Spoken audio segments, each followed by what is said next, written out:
আমাদের কোনো ধরনের কোনো সুযোগ সুবিধা নাই, কোনো বৈশাখী ভাতা নাই, ঈদ বোনাস নাই। আমাদের ঘরে কি ঈদ আসে না? আমাদের ছেলেমেয়ে কি যোগ্যভাবে লেখাপড়া করতে পারে না? আমাদের বাবা মা কি আমাদেরকে কিছু সেবা দিতে পারে না? আমরা পারি না ভাই। দয়া করে তারেক রহমান দেখুক দেশের অর্থনীতি কি, কিসের গণতন্ত্র, যে দেশের গণতন্ত্র হরণ করা, আমাদের গণতান্ত্রিক ভাবে আমাদের গলা টিপে মেরে দেওয়া হচ্ছে। আসলে আমরা বেতন বৈষম্যের শিকার হচ্ছে, যেহেতু আমাদের বেতন দেয় 4,000 4,500 মতো, আর ওরা বেতন পায় আপনার একেবারে পিয়ন ঝাড়ুদার ওরাই পায় 18,000 টাকা, কিন্তু আমাদের বেতন খুবই কম। আমরাও যে কাজ করি তারাও সেই কাজ করে। যদি যদি আমাদের বেতনটা আরও বাড়িয়ে দিত, 3 গুণ 4 গুণ করতো এবং কর্মচারী হিসাবে গণ্য করতো, আমরা খুব সুখী হতাম। যেহেতু ডাক বিভাগে হলো 39,000 কর্মচারী, আমরা 23,000, ওরা বাদ বাকি ওরা, কিন্তু ওরা কর্মচারী, আমরা কেন অবিভাগীয় হয়ে থাকবো?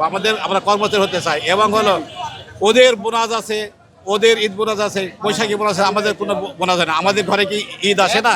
আমাদের ছেলে মেয়ে কি চায় না যে আমাদের ঈদে কিছু কিনে দেখ, পোশাক কিনে দেখ, কিছু কিনে দেখ? তো তাও হয় না। আমাদের ছেলে মেয়ের ঠিক জায়গাতে, সঠিক জায়গাতে আমরা লেখাপড়া করতে পারি না। বাবা মা চিকিৎসা করতে পারি না, বাবা মার ভরণ পোষণ আমরা চালাতে পারি না। আমাদের ছেলে মেয়েদের ভালো জায়গাতে লেখাপড়া করে সেটা করাতে পারি না।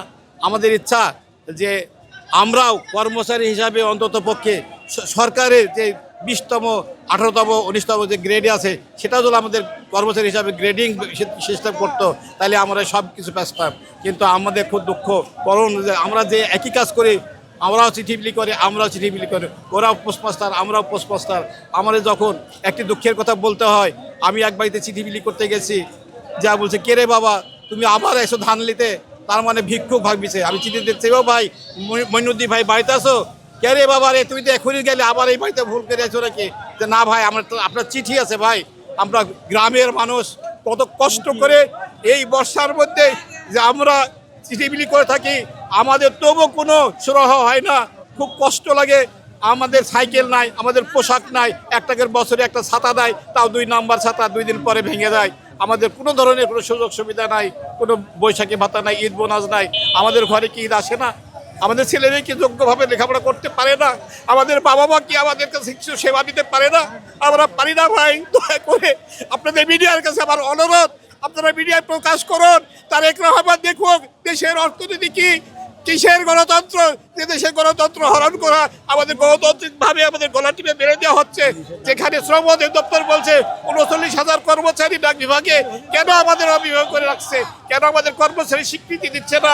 আমার অনুরোধ মিডিয়া ভাইদের কাছে, আমার অনুরোধ, তারা যেন আমাদের এই কথাগুলো মিডিয়ার মাধ্যমে সরকারের কাছে তুলে ধরে।